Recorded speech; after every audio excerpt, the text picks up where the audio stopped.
Kaiola berdintsuan, katamotz izua zegoen saturik. Ikusten zuela txakur bat puturik, kate gabe, jolas eta balantzuan. Desberdintasuna ikusi zuenean, sartu zen katamotza aserrean. Zerua besoz nahi du harrapatu eta zeuzkan urdinak urratu. Jotxo bada deidadarez, biraoz, araoz eta aserrez. Nola ni hain itzaltxu eta harina izanik naukate hemen ez du eta gatigu? Zara nirekiko argalazu. Ez duzulako nire atzapar ezainik.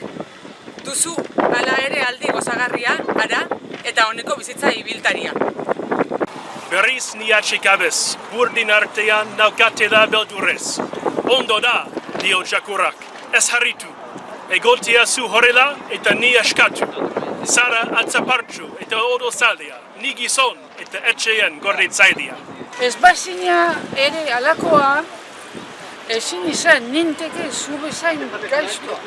Sartzen diezu guztiei beldura. Egia da hau. Eta ez gezura. Zertako dira endar eta puskaturean izango barira beti gure kaltean. Zenbat behago bakun izatea eta bihotz irukitsua agertzea. Ez duzu nahi katerik, ez bada inoiz egin kalterik.